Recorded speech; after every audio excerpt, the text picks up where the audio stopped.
Okay, Central Mass. How about the Northeast? Do we have people from the Northeast region here with us today? Okay, Northeast. How about the Southeast? Do we have folks from the Southeast as part of the caring force that are with us? Okay, and what about Boston? Do we have folks from Boston that are with us? All right, Boston. And what about Greater Boston? Are you with us too? Well, I think we've covered everyone in the state has been covered from Provincetown to Pittsfield. You're here and you're representing the caring force, and we thank you.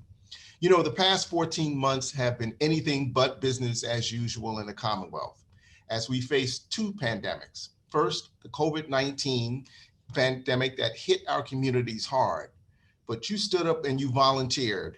You raised your hand to protect our state's most vulnerable residents by staying in quarantine units with them. You raised your hands to work those extra hours in group homes and temporary shelters, even when it took time away from your friends and your family.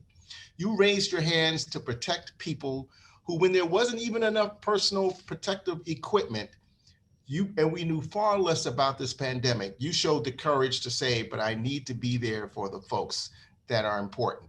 And on behalf of the residents across this state, we salute you. And then we face that second and that most pervasive pandemic of racial injustice, which became more evident to our nation, even though it's always been there. And you raised your voices to acclaim that, yes, indeed, Black Lives Matter.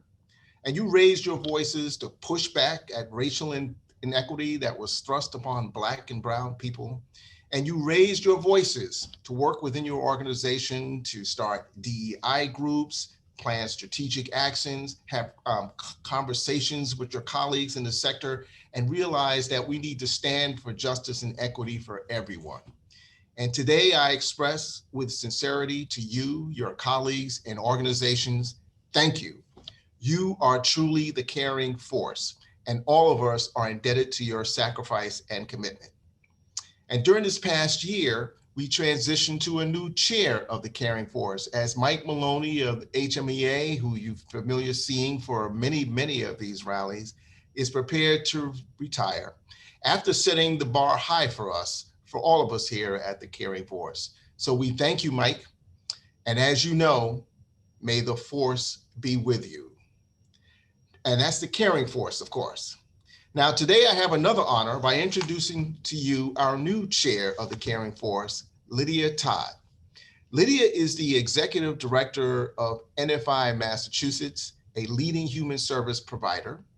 And as an Air Force retiree and mother of 5, she also credits her lived experience as a, quote, DCF kid, unquote, for her passion and work ethic. She serves as a council board member and committee chair of the caring force and is dedicated to improving compensation for human service workers. So folks, please join me in welcoming to the Zoom stage, Lydia Todd, who will introduce our guest. Lydia? Good morning to my fellow human service workers and to our legislators and their staff who are here to recognize the critical contributions made by this sector of our economy. Human service workers are truly the unsung heroes of public service, quietly and confidentially caring for the Commonwealth's most vulnerable residents to ensure they have the highest possible quality of life and are able to fully maximize their potential in the least restrictive settings. While there are many valuable work sectors, and this is surely not a contest in terms of who contributes most, what is glaringly and appallingly different is the compensation levels that human service workers receive.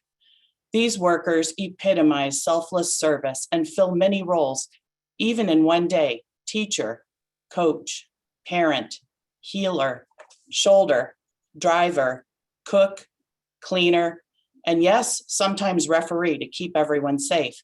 They juggle it all, keep showing up with a smile, and demonstrate compassion in action. If they work shifts in group care, they cannot even predict when they will get off duty because there are required safe levels of staffing that must be met. And yet their compensation levels for all of this work are barely above and sometimes only at minimum wage. In fact, many retailers and restaurants have increased their starting wage in Massachusetts so that it is more lucrative and less stressful to take a job in those industries than in human services. In addition, people who work for the state doing the same jobs as our private sector human service workers receive much higher compensation. Not only is this unfair, given that we are all serving residents of the Commonwealth, but it also leads to turnover and staffing shortages that burn out the rest of the workforce and leave the individuals we serve, many of whom have already experienced abandonment and isolation, with the constant churning of caregivers. This turnover contributes to poorer outcomes for the people we are meant to be helping. Dedicated and passionate people who want to stay in this field cannot do so unless they work 2 or even 3 jobs, or remain living at home with their parents and forego their own hopes for independence and a family. Minimum wage or greater hourly wages offered by retail establishments is not consistent with the complexity of professional services that these dedicated human service workers provide. If we note also that the vast majority of this sector is staffed by women and that people of color are overrepresented by double, the low levels of compensation also show this up as a social and racial justice issue. So we are here today to bend attention to our human service workers from gratitude to equity. The 2 bills we are rallying in favor of will encourage our workers with student loans to remain in their positions for more than a year with the incentive of that additional benefit, and will allow our entire workforce to seriously contemplate an actual career in the field with wages that match what their state employee counterparts earn. It will enable them to afford the same kind of full life we wish for all of the clients we serve. And in a few minutes, some of these workers will describe the impact that the passage of this legislation will have on them. We will also celebrate 2 of our human service champions in the legislature, and we know there are many who have steadfastly given of themselves to bring attention to this critical issue. Thank you for coming, and please keep the momentum going after the rally until all of our human service workforce can say that their one job is enough. Our first speaker for the day is Senate President Karen Spilka, who represents the 2nd Middlesex and Norfolk District. She began her legislative career as a state representative for the 7th Middlesex District in 2001 and has been a consistent and steadfast supporter of human services in the Commonwealth. We're very grateful to her for speaking today. Senate President Spilka. Thank you so much, Lydia. Thank you for inviting me to speak with all of you today. And the numbers are pretty impressive here with everybody on. It might be the largest Zoom meeting that I have held since the beginning of the pandemic. So great job to all of you. And thank you truly from the bottom of my heart for all that you do for the people of the Commonwealth. I agree 100% with the Providers Council that the caring force is essential. The bottom line is essential and valued, and all of you deserve our gratitude. I would like to give a big shout out to Michael Weeks as well for all of the partnership that you've shown with the legislature. Congratulations, Lydia, for taking the helm as chair. Congratulations also to Mike Maloney, who is leaving, did a great job for a long time as well. You know, the pandemic really brought a lot to light, and the role that our caring force plays in our Commonwealth was just highlighted and so valuable, so important.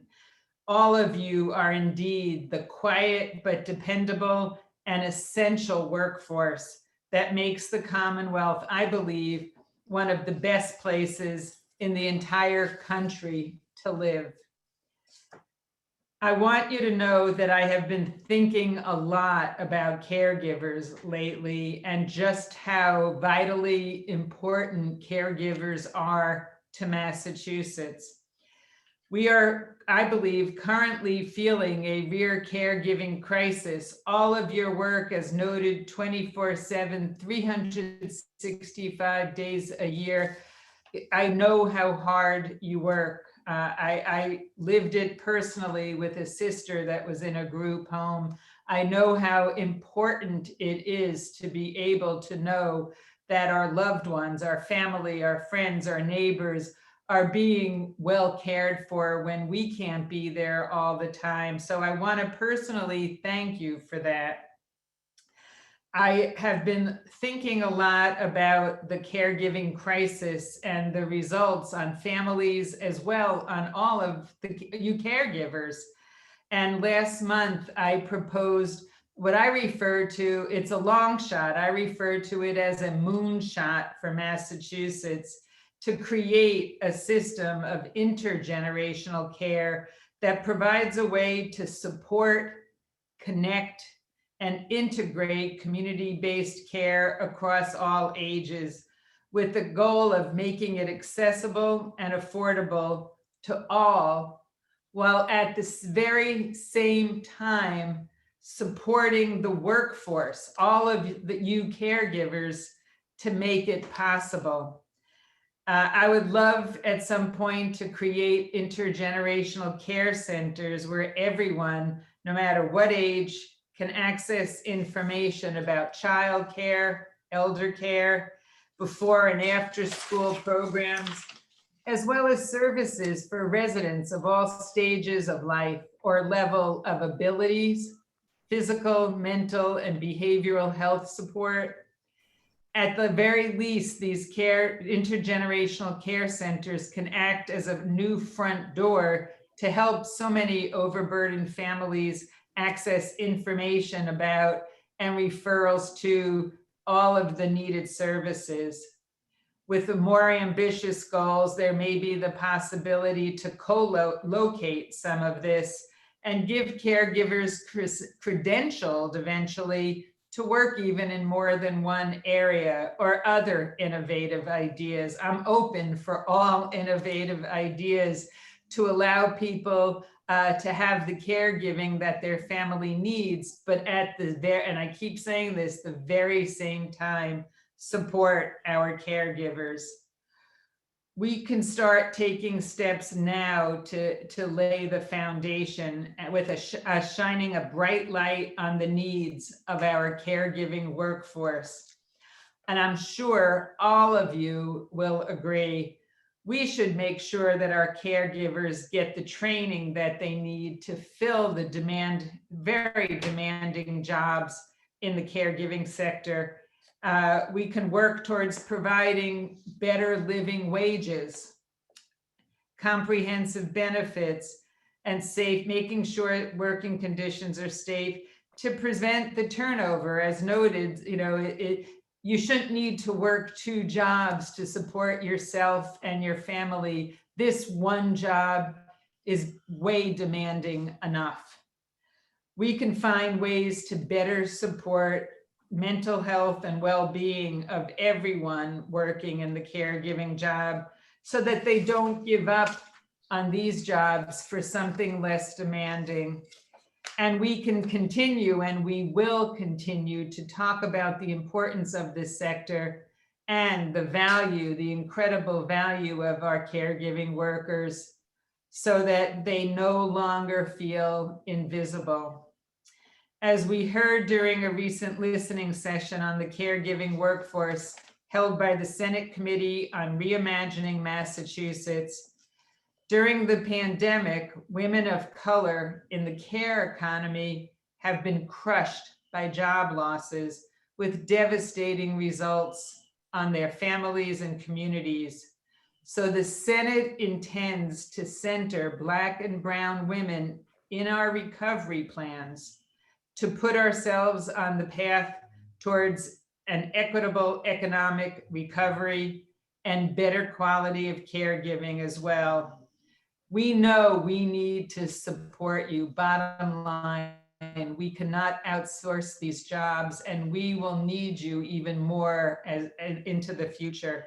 Your dedication, skills, and caring are needed now more than ever before.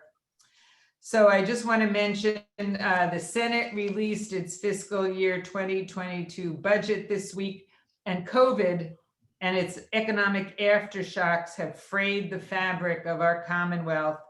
And I believe that the Senate budget takes on the important, if sometimes invisible, work of stitching the fabric, our fabric, back together.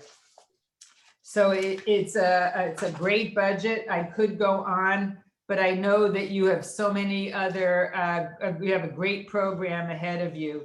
But before I leave you, I would like to give a shout out to all of the terrific speakers this morning, as well as congratulate my legislative colleagues, Senator Eric Lesser and Representative Tram Nguyen, on receiving their caregiving bears today. Very well deserved. They work really hard, well deserved. I still have my caring bear. Unfortunately, I'm at home today. It's in the State House. Otherwise, I'd have it on my lap. But I value it, and it always makes me smile.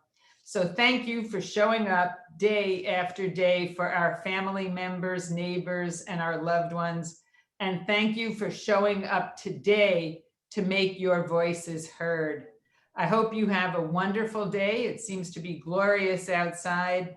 And please, please stay healthy and safe. Thank you. Thank you so much, Senate President Spilka. Our first workforce speaker is from Roxbury Youth Works, a minority nonprofit organization whose nearly 40-year mission is to help youth caught in cycles of poverty, victimization, and violence to transition successfully into adulthood.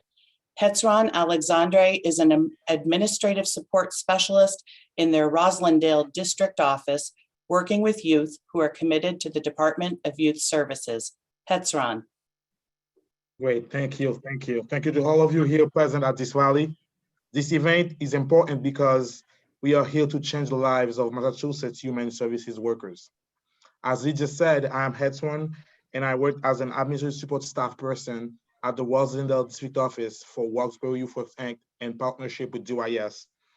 Prior to this position, I worked as a juvenile justice group care worker for about 2 years. I am also a criminal justice student at UMass Boston. Today, we gather here to urge our legislators to support important bills, including Senate Bill 105 and House Bill 237, an act relative to fair pay for comparable work, and Senate Bill 120 and House Bill 266, an act establishing a loan repayment program for direct care human service workers. Human services workers at our high provide help and support to youth that are involved with the juvenile justice system, youth that belongs to the LGBTQ+ community, youth that have experienced commercial sexual exploitation, and children and families involved with DCF. Last year was an unexpected transition for all of us. Human services workers were not working from home. We were still reporting to work through the pandemic, doing things like helping family find resources and helping youth adjust to the dramatic shift in learning, from being in the classroom to learning remotely in front of a computer screen. The human services sector and its workers remain driven to providing opportunity for the 1 in 10 Massachusetts residents who are receiving essential services, including at Roxbury Youth Works, the youth whom we provide the very best resources. As leaders and professionals in this field, human services workers are driven and devoted to offer the very best to all Massachusetts residents, including the next generation that we often work with at our high. It is our responsibility for our youth to have a fair chance and opportunity to be contributing and engaged members in our society. A big shout out to the youth who are joining us here today. I am a passionate human service worker. I worked directly for nearly 2 years with youth committed to DYS, and now I'm working to support them and staff at an administrative level. It is a desire of a second chance that drives me to report to work every day that I'm scheduled. I have seen by being with them how they are able to make changes in their education and find careers. While working as a direct care human services worker, I was doing the same job as state employees. We have the same stressful situation, same training, same level of education, yet we did not have the same pay as state workers.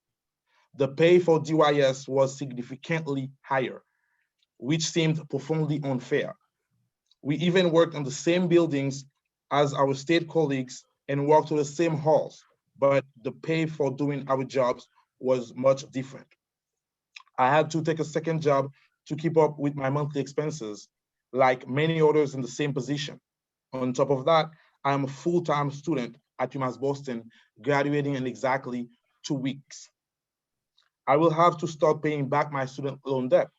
When I graduate, my debt will be about $20,500. I have estimated my own monthly payment will be about $470. This is in addition to several monthly expenses that I already have. The student loan repayment legislation will greatly benefit my colleagues and me as we are worried about the monthly expense of our debt. Student loan assistance, as well as fair pay for comparable work, will help me and many of my colleagues avoid taking a second job to make ends meet. I have many great memories of being a direct care worker. Even during COVID, I remember how hard it was for youth we work with to be quarantined, to adjust to remote learning, and to earn a passing grade. Without the help of direct care staff devoted to the work, it would have been difficult for them to cope with depression, anxiety, and other trauma. Passing these bills will help me, as well as many others, with their student loan repayment and eliminate the pay disparity between state workers and those employed by community-based human services nonprofit to avoid having multiple jobs. As we speak, median salary for human service workers fall between $27,000 and $38,500 in Massachusetts. My annual salary is in the lower range. To make my monthly student loan payment of $470, it will take about 80% of every paycheck. Through it all, I remain motivated and I am happy to keep advocating for a better society by doing the essential work to rescue youth and families. In addition, I ask for the legislators' support in passing this critical legislation. It will definitely be a clutch for my budget. This loan repayment program will be a big help for my colleagues and me in paying back our student loans. Massachusetts has always been a leader in fighting for a better society. Let's keep up the good work and pass these bills that will help direct care human service workers like me remain in this sector and providing critical services to Massachusetts residents. Thank you. Thank you so much, Hetzron, and congratulations on your upcoming graduation. The next speaker is Devin Brown from Advocates. Advocates helps more than 30,000 adults, children, and family members facing serious life challenges to live, work, and thrive in their communities. Devin is a Dehabilitation Program Manager who has provided dedicated and compassionate care in the human service field for 19 years. Devin. Hi, everyone. My name is Devin Brown, and I am a Rehabilitation Program Manager at Advocates, Inc. I support individuals with disabilities. I want to offer my story and experience for the participants and legislators at this event in order to support Senate Bill 120 and House Bill 266, an act of establishing a loan repayment program for direct human service care workers. I am originally from a very small town in the heart of Down East Maine. I grew up in an impoverished home with an abusive stepfather where hunger and fear were the norm. I left home at 15 and eventually found myself living in a group home in Bath, Maine. It was there that a life consisting of more than just survival became more than just a dream. During my time there, with friends, safety, stability, and 3 meals a day, I began to believe I could have more. Struggle is not new to me. In fact, it's something that's made me who I am. I attended the University of Maine until the summer of 2002, when I attained my first job in the human service sector, working in the day habilitation program. Day habilitation, or DayHab, is a federally funded program that provides therapeutic and recreational services to those in the disabled community. The summer I began working in DayHab, I fell in love with the work and I knew I'd found my calling. I feel truly lucky to be in a field I love and for which I feel such passion and commitment. For the last 19 years, I've grown immeasurably, starting off as an activity specialist and working my way up the ladder to now a program manager. I've had the pleasure of working in multiple roles, including providing hands-on support to individuals served and supervisory roles, providing support and training while working cohesively among an amazing team of staffs and peer. But during the time I went to school, I incurred student debt, around $25,000. This is a story that is so familiar to many of us. While I have never wavered in my belief that human services is the field in which I want to spend my professional life, the difficulty of making ends meet, especially with student debt, has always been a tremendous challenge. My ability to simply pay all my bills, put gas in my car, and pay for groceries is a rob Peter to pay Paul situation in which something always comes up short. Most often is everything after bills and rent. During my time with student debt, I've made some difficult choices, including opting to make my car payment in lieu of my student loan, hoping I could catch up the next month. And eventually I wound up in default. I have since dug my way out of that hole and have established a payment plan. However, I've had to come to terms with the fact that paying off this debt will take the rest of my life. This has hindered my ability to continue my education, as more debt would only lend itself to more financial difficulty. Living more than a hand-to-mouth existence while doing what I love requires another job. However, I feel that would take a toll. I cannot fathom what a burden those with families to support must struggle with, and how thin they must have to spread themselves to simply do what must be done to keep providing care to vulnerable populations.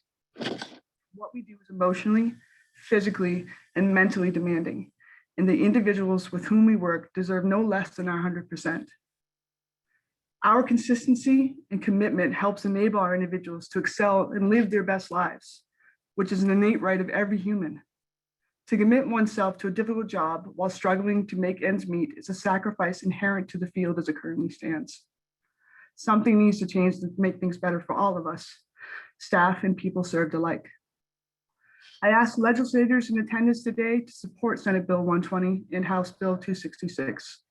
A student loan repayment program for human service workers wouldn't solve all the problems in our sector, but it would help individuals like me make ends meet and allow us to continue providing high quality services to the consumers in our care. They deserve nothing less than the best, and this bill would allow us to keep caring for them in that way. Thank you for your consideration, and I appreciate your support. Thank you, Devin, for those heartfelt words. Our last speakers are from Bristol Elder Services, an agency designated by the Commonwealth as the central point for community-based long-term services and supports for older adults who live in the greater Attleboro, Fall River, and Taunton areas. Amanda Aguiar is a home care case manager who coordinates these services and advocates for her elder consumers. Amanda works with community partners to assist consumers to maximize benefits and resources. Christopher Decosta began his career at Bristol Elder Services as a Meals on Wheels delivery driver when he was a college student. After gaining some experience in the field, Christopher's passion for helping others led him back to Bristol Elder Services, where he now serves as Geriatric Support Services Coordinator on the Senior Care Options team. Christopher?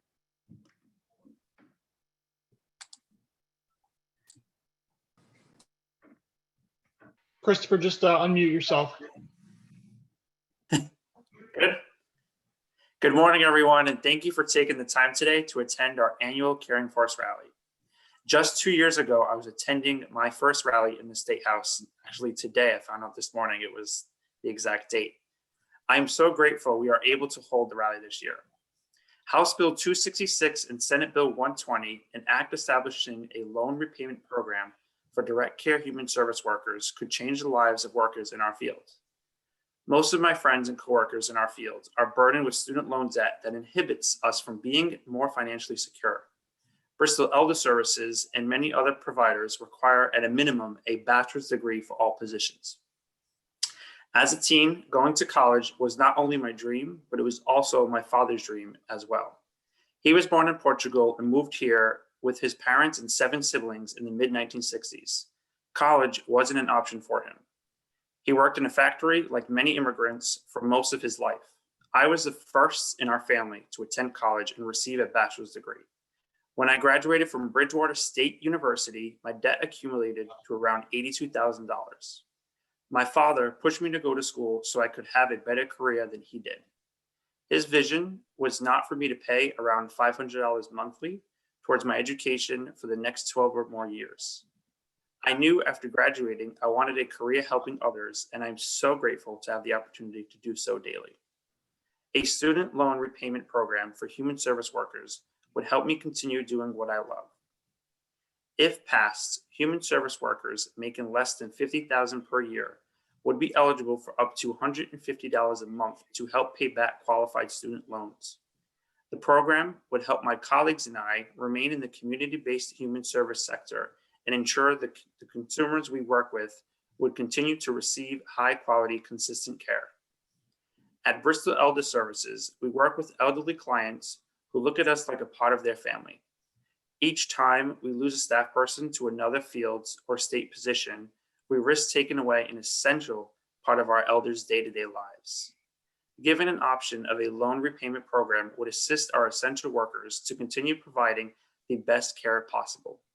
Please go out there today and speak to your state legislators, emphasizing the need for such an important program.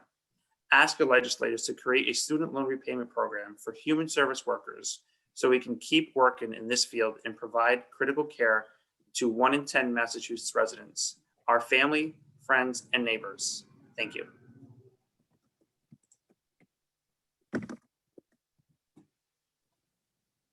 And now Amanda. Hi, good morning, everyone. I'd like to thank you all for being here today. As Lydia said, my name is Amanda. I'm a home care case manager with Bristol Elder Services. I'd like to briefly talk to you all today about Senate Bill 105 and House Bill 237, an act relative to fair pay for comparable work. State and federal agencies such as the Office of Supplemental Security Income, the Department of Developmental Services, and the Department of Mental Health pay substantially higher salaries than a home care case manager. And those positions also come with state and federal benefits. The salary for a new aging service access point case manager starts at $44,000 per year, whereas state and federal agencies pay anywhere between $60,000 to $90,000 per year for the same degree and credentials. This is a main reason why our case managers leave to work for a state or federal agency. Far too often, I've seen dedicated caregivers leave positions in the community-based human services sector to pursue similar positions with the state or federal government. They end up in very comparable jobs, helping similar clients receive the dedicated services that they need. While both community-based jobs and state or federal positions do the same work, the pay is drastically different. And this unfortunately creates a two-tiered system of care, where many workers come into our field for a year or two and often leave for a better paying opportunity in government. And we're not upset with these workers. They're just trying to do what's best for them and their families. But it is frustrating to see our best and brightest leave the sector, resulting in a loss of continuity of care to the clients that they serve. I personally feel that our job is just as important as the work done by the state and federal agencies. At Bristol Elder Services and throughout the Aging Service Access Point Network, we go out to these families' homes and we really get to know these elders. We form a bond with our clients and their families at one of the most vulnerable times in their lives. I love the work that we do, and I have seen firsthand the impact we make in these individuals' lives. But we've also seen the discrepancy with our home care workers as well. Many homemakers and health aides make a minimum wage, which is roughly somewhere between $13 to $15 per hour. And it's just not a livable wage in 2021. It has been extremely difficult during the pandemic to find available workers to care for our elders. Without increasing salaries, it will become increasingly difficult to attract workers to this demanding work as the minimum wage continues to increase, causing wage compression to become a major issue in our sector. Without ensuring fair pay in the human services sector, we'll often find ourselves competing against Target, Whole Foods, and other retailers for qualified staff, which should not be the case. Our sector's workers are essential, and the jobs they have are incredibly complex and involved. Our homemakers and health aides are the people who get our loved ones out of bed every day. They get them showered and dressed, prepare their meals, and keep their homes livable.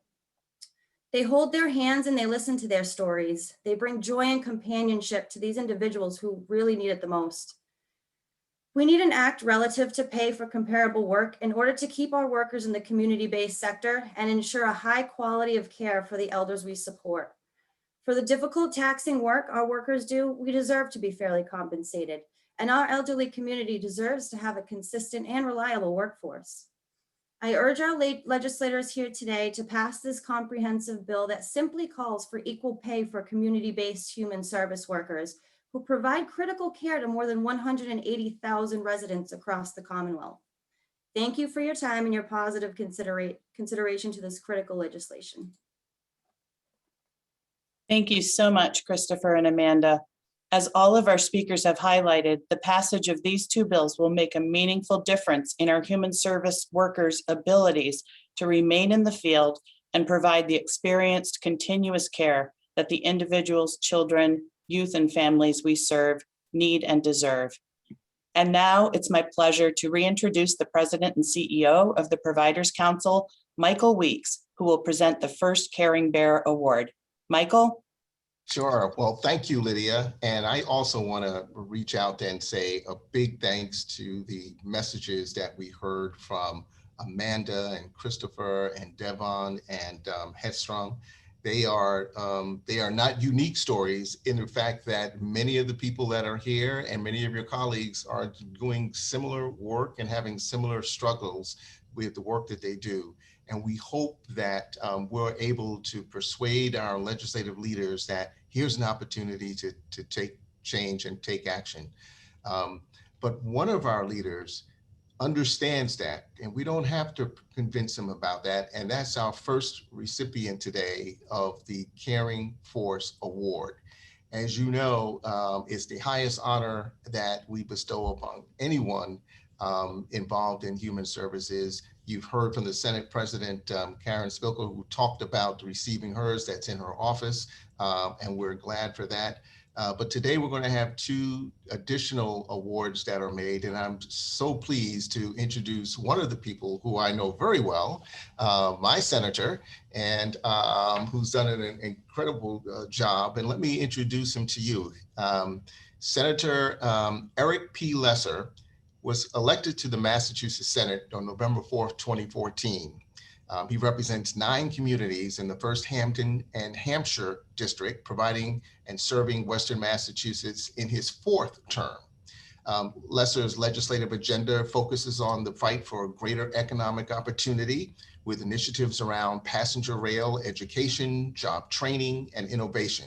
And most recently, he acted as a lead negotiator for the Economic Development Bonding Bill, which provided over $627 million in relief to businesses and families and communities during the pandemic.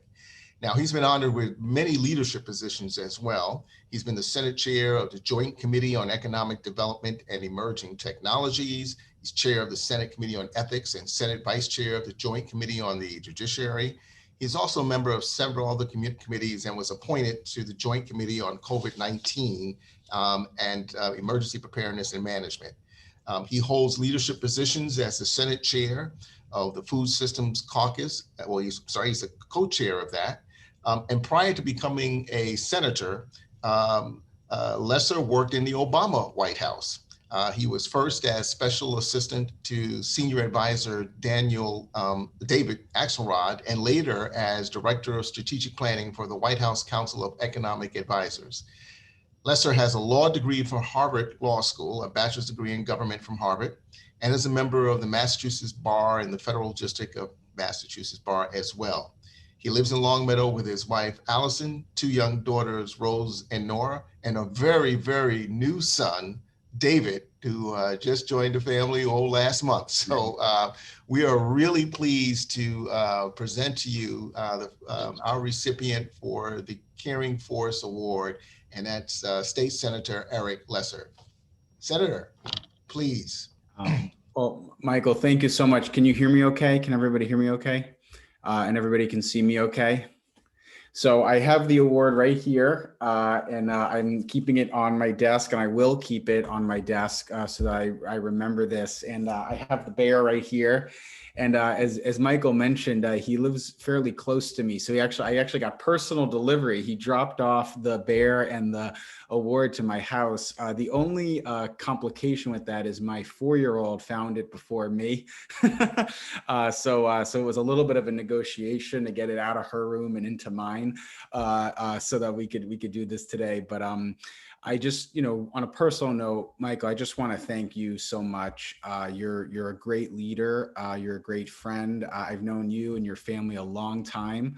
And I just want to thank you for your partnership and your work. And I certainly want to thank Nancy and Lydia as well. I'm getting a little emotional about this because when Michael called me to tell me about this, I was frankly shocked. I didn't know what to say, and I just feel so humbled by it. And I do want to give a very special thank you to my colleague in the House, Rep. Nguyen, who's on and will be speaking next, and is of course the House recipient, and is a great leader and a great friend. And there's a new generation coming up, and Rep. Nguyen certainly represents that. And she's been a partner with me on so many different issues, and will continue to be. And I just want to thank her. And I would really be remiss if I didn't give a shout out to my 413 family. I don't want to start naming people because there's so many people on this Zoom, but I see the Gandara Center on, MLK Family Services, CHD, Sunshine Village. I'm going to stop because I don't want to get in trouble and miss anybody, but I love everyone. We love everyone in the state, but for my 413 Western Mass folks, I just want to give a special thank you. And I just want to quickly just say a couple of things. First, I come from a human service family. My mom is a clinical social worker. Many of you have worked with her. She worked in Holyoke for nearly 30 years, is semi-retired at this point. My father was a family practice doctor, is a family practice doctor, also practiced in Holyoke for 30 years. My sister is a clinical psychologist. My mother-in-law is a clinical psychologist. So I'm surrounded by human service workers and people that work in the human service field. And I know how hard you work. And, I just want to speak frankly for a second. I jotted a few things down, in preparation for today. Let's just be honest. You've all been through hell the last 14 months. Your staffs, your teams, your colleagues, your patients, and your clients. The world shut down 14 months ago, 15 months ago, but you did not. And I know because I was on the phone with Ron Johnson and Michael Weeks and Lois Neshi and so many others about what you were facing, the uncertainty, the fear, the lack of PPE, the measures that were being taken, the shutdowns. And while a lot of people retreated to vacation homes or cracked open their laptop and worked from home, you weren't able to do that. You didn't have that privilege to be able to do that. And the people that you serve and the people that you support didn't have that privilege. At a time when it felt like the entire world was falling down, you were there to serve and to protect some of the most vulnerable people in our society. And so quite frankly, I think it's a national disgrace that the people that were there when we most needed them are not supported to get their education, to pay their loans. What does that say about us as a community and a society? And on top of all of that, while this was going on, we saw and we faced the murder of George Floyd and the reckoning that created across this country. And let's be honest for a second. Part of the reason why the wages have been so low in this sector is because it's a sector that disproportionately employs women, disproportionately employs people of color and immigrants. And as a result, we've seen a field that is highly skilled and very hard, but pays less than completely equivalent jobs with the same skill levels and the same education requirements. And I personally feel enough is enough. And we know what we need to do. We've been talking about it. Conveniently, it's my legislation, but there's a lot of supporters, and it's the student loan repayment plan. We should not be having our caring workforce struggling to pay student loans that they needed to get an education to serve the most vulnerable people in our communities. And so the one thing I would just ask in honor of this award is try to find at least one more co-sponsor. I see Rep. Dom is on, and certainly Rep. Nguyen, certainly Senate President Spilka was just on. They're all enthusiastic supporters already. But what we need to do is get this over the finish line this year and get this passed and get this done. And that will be the way we truly recover from what everybody has been through. A winter of COVID, a winter of pandemic, a winter of division and anger is going to bring out a spring and a summer of optimism and new opportunity. So I just want to say again, thank you so much to everyone. Thank you, Michael. I'll see you around town.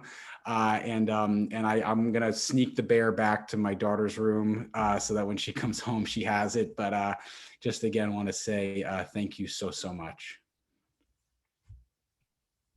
Thank you so much for your support, Senator Lesser. State Representative Tram Nguyen represents Andover, Boxford, North Andover, and Tewksbury. She is a Vietnamese American immigrant. Elected to the House in 2018, she is the first Vietnamese American woman not only elected to the Massachusetts House, but elected into public office in general in the Commonwealth. Previously, she was breaking personal glass ceilings as the first in her family to graduate from college and from law school. She worked at Greater Boston Legal Services, where she advocated on behalf of individuals needing legal aid, including children, the elderly, and domestic violence survivors. Representative Nguyen is currently Vice Chair of the Labor and Workforce Development Committee and a huge proponent of measures to deal with issues of racial and economic justice. Representative Nguyen, thank you for attending our rally to accept your Caring Bear Award. Thank you so much, Lydia, for that wonderful introduction. And as well, thank you to Michael and Nancy for coordinating this, and for to the Providers Council for this prestigious award. I'm truly honored, and it means such a great deal to me that the Caring Force is recognizing my work in human services. And also want to do a shout out and congratulations to my colleague, Senator Lesser, for his award today. I so appreciate hearing from all the speakers today, and just so glad to see such a great turnout, and also seeing so many of my colleagues on here who also support the caring workforce, which is just so important. First and foremost, I'm so grateful for all the work that you do in human services. As someone who worked in the human services sector my entire career, I intimately know how important your work is, and how vital what you do each and every day, and how it is especially crucial during the pandemic as you serve as essential workers, helping to keep our Commonwealth running, essentially. As the senator said, you all continue to be there for our people who need it most. And so this award really belongs to all of you. And as you can see, I have my bear right next to me. I also have the award here. We're working from home, so I can't wait to go back into the office to display this. But it means a lot, and it just makes me smile too whenever I see this. As Senate President mentioned earlier, it is one of those things where we are all in this together. And working families have always been a priority for me, especially essential workers. You've worked so hard in this past year, putting your own health at risk to serve others throughout this pandemic. And that's why it's important for me to support the legislation that you've put forth to provide essential workers with the protection protections and resources that you need. I am a proud co-sponsor of H266, the Student Loan Repayment Program for Human Service Workers. Those of you who choose to work in the human services sector often work the longest hours for the lowest pay, but you do it out of compassion and caring because you know you are making a difference. And we want to encourage more people to get into this field by reducing the debt that you are carrying from your education. And so I wholeheartedly support this and will continue to work with my colleagues to move this legislation forward. I'm also so pleased to co-sponsor H237, an act relative to fair pay for equal work, which, as so many of the speakers have mentioned, increases the rate for reimbursement for human service providers, ultimately bringing it up to 100% reimbursement by 2027. And we need to do what we can to eliminate this pay disparity that exists, because it's just unfair. If you're doing the same work, if you have the same credentials, there should not be this disparity.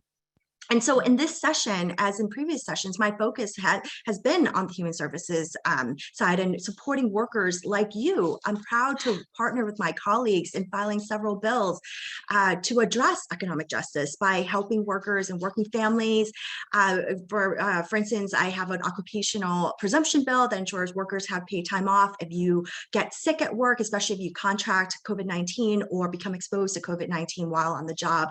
I've also worked on legislation to strengthen our anti-retaliation laws to make sure that workers feel safe filing workers' compensation without fear of retaliation. We want to look after the health and safety of our workers, not only during the pandemic, but beyond this, because we are still learning about the effects of COVID-19. And we want our frontline and essential workers to have the protections and benefits that they deserve. And so, as previously stated, the wages for human services workers can be very low. And we've seen during the pandemic that some of our workers have had to be furloughed or laid off. And that's why I filed legislation to increase unemployment benefits so that low wage workers can qualify for unemployment benefits that they otherwise wouldn't qualify for. That way, the way that the unemployment system is calculated can sometimes shut out many of the workers, especially our women, people of color. And so we want to make sure that we are creating a fair system where everyone can access the benefits that they deserve.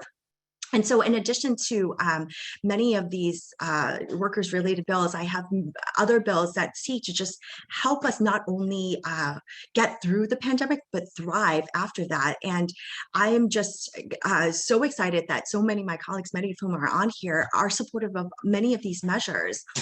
And so as someone who, as introduced, who came from the legal services sector, I worked on many of the issues that you all, in addition to these two bills, you've been advocating for to help people in our Commonwealth, to make sure that we are uplifting the most vulnerable among us. And I've worked on so many bills that I think many of you are familiar with, like paid family medical leave, bilingual education, and earned income tax credit. These are things that would bring opportunity to those who are struggling to get by. And I know I'm not alone in doing this. It's because of the persistent advocacy groups like yours that these important measures were successful. And your actions really make a difference in countless lives, like many of my former clients and the populations that you serve.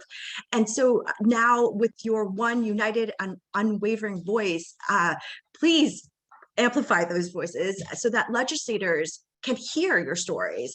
It is you who can bring some insight and fresh perspective to thousands of bills that we handle each session, but especially these two bills and how they intimately affect you. And your stories was just very compelling. And I urge you to continue to do that, to reach out to my colleagues to express exactly why these bills are so impactful. And so your advocacy really matters. Our elected officials need to hear from you. You need to give us the information, the tools, and the stories that we need to then share with our colleagues, to tell them why these bills matter, why what you do matter, and just how many lives will be are impacted by your very work.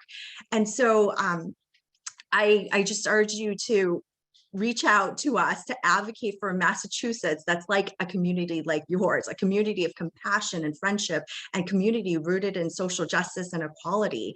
And my colleagues and I need your help in fighting for social, racial, and economic justice, for housing, transportation, healthcare, education, healthy families, and so much more. We need your stories. We need your enthusiasm. We need your passion. We need your drive, your activism, and your vision to build a more inclusive community and commonwealth where we can look after our most vulnerable neighbors. And so the organizations and the Providers Council and all of you work hard to keep people through, to help people throughout the spectrum of human need. And in a crisis, people often say, look to the helpers, and every single one of you can call yourselves helpers. You have done so much for so many, especially this past year. And it's truly an honor to represent you, to serve you, and to work with you to make positive change in our Commonwealth. So thank you so much for this great honor. And excuse me, I have 3 dogs. And so this is what you're hearing in the background, but really glad to be able to join you today.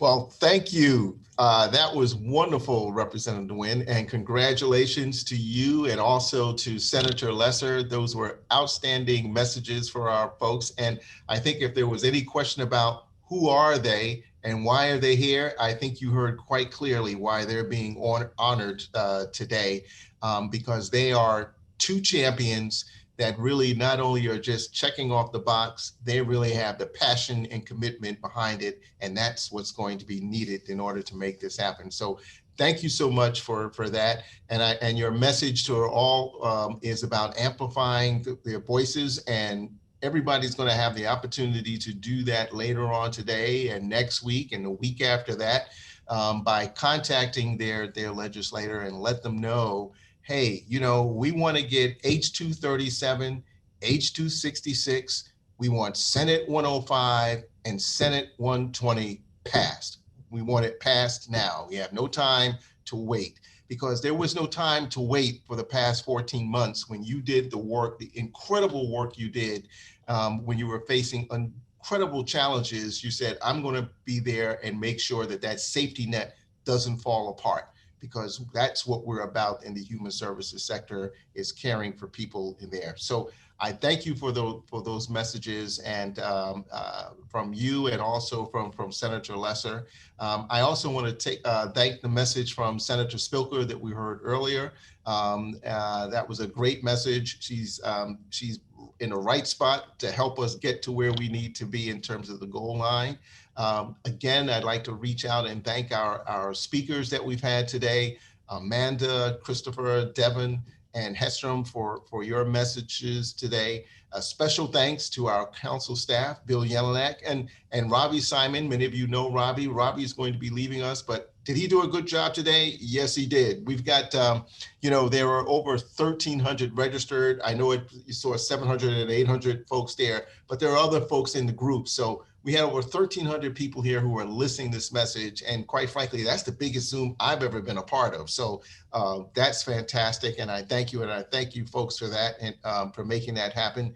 You know, a real special thanks to our co-host. This is the first time that she's done this for us, and she's done a great job. And it's no surprise why she's the Caring Force Committee Chair, because she makes it all happen and she does it with pride. So thank you, Lydia Todd, for coming and stepping up. I want to thank all the council staff behind the scenes for working the technical systems, electronics, to make sure things were happening. I know we had a little hiccup in the beginning, but it was a slight hiccup, right? We went from 100 to 1,000 in a snap of a finger. So thank you for the staff for backing that up. And of course, our ALS interpreters for doing what you do as well.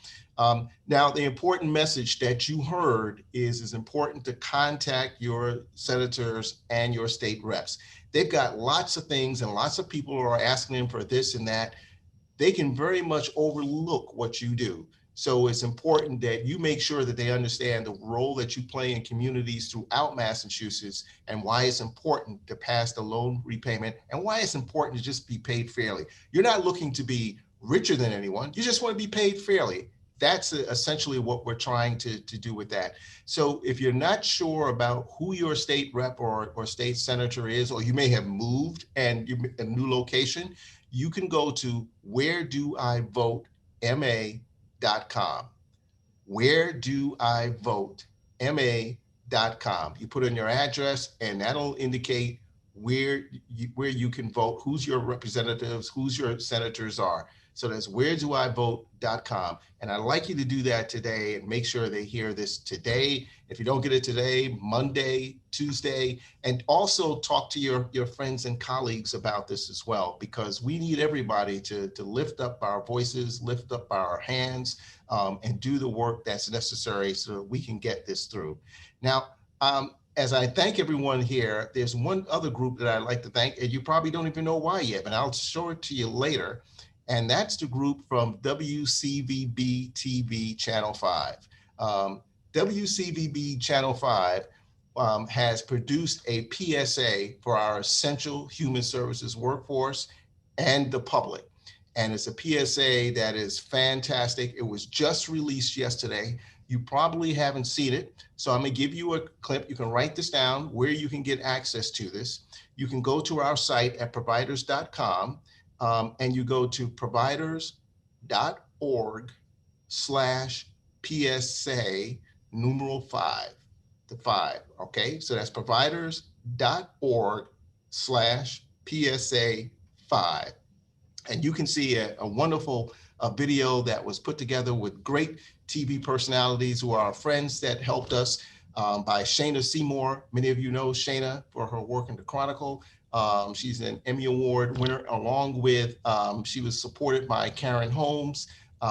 They did a fantastic job for this, and we're proud. So, and please pass that on. You see the PSA, send that to your family and your friends who say, what the heck do you do anyway? Does anybody know what you do? Well, send on this PSA and let them know that, yeah, people do know what we're doing, how important we are in the Commonwealth. So folks, I've given you 2 things to do. I hope that's okay. That's the price of admission for enjoying this, is that contact your legislators, make sure that they know this bill is important. We need to get this passed this term. We can't wait. Waiting is not an option for us. And second, let's also say thanks to you. And this message that we worked with Channel 5 in producing is really a small gift to say thank you to all that you've done in the past. And in the future, of course, we can expect great things for you. So I thank you with that. And I turn this over to our co-host for any final words she might have. But fantastic, folks. Lydia? Thank you, everybody, for coming. And as I had mentioned earlier, keep this momentum going. You guys deserve way more than even the passage of these 2 bills. You're my personal heroes, and I think a lot of us feel that way. We know where the mission is getting accomplished is where you are interacting with the individuals you serve on a daily basis, and it's magic that you do. So keep it going, and thank you. Have a wonderful weekend.